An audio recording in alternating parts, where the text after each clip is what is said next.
Hi friends, good morning. Welcome back to Ashwini mini vlogs. ಇದು ಬುಧವಾರದ vlog ಆಗಿರುತ್ತೆ. ಅಮ್ಮನ ಮನೇಲಿರೋದ್ರಿಂದ ನಾನು ಎದ್ದೇಳೋದೇ 8 ಗಂಟೆ ಆಗುತ್ತೆ. ಹಾಗೆ ಬಿಸಿಲು ಚೆನ್ನಾಗಿ ಬೀಳ್ತಿತ್ತು. ನಾನು ನನ್ನ ಮಗ ಬಿಸಿಲು ಕಾಯಿಸ್ಕೊತಿದ್ವಿ. ಬೆಳಿಗ್ಗೆನ ಬಿಸಿಲು ಕಾಯಿಸಿದರೆ ವಿಟಮಿನ್ ಡಿ ಸಿಗುತ್ತೆ. ಹಾಗಾಗಿ ಸ್ವಲ್ಪ ನಾನು ನನ್ನ ಮಗ ಬಿಸಿಲು ಕಾಯಿಸ್ತಿದ್ವಿ. ಹಾಗೆ ಇವತ್ತು ಅಮ್ಮ ಪಲಾವ್ ಮಾಡಿದರು. ನಾನು ಟಿಫನ್ ಎಲ್ಲ ಮುಗಿಸಿ ನನ್ನ ಮಗನಿಗೆ ವಿಟಮಿನ್ D3 ಹಾಗೆ ಕಿಟ್ಕೇರ್ ಶಿರಪ್ನ ಹಾಕ್ತಿದ್ದೀನಿ. ಅವನಿಗೂ ಹಾಕಿ ಆಯಿಲ್ ಮಸಾಜ್ ಎಲ್ಲ ಮುಗಿಸಿ ಸ್ನಾನ ಮಾಡಿಸಿ ಅವನಿಗೂ ಮಲಗಿಸಾಯಿತು.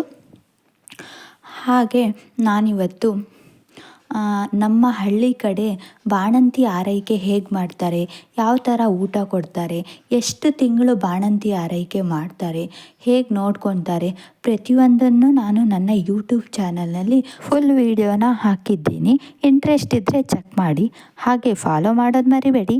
Thank you for watching.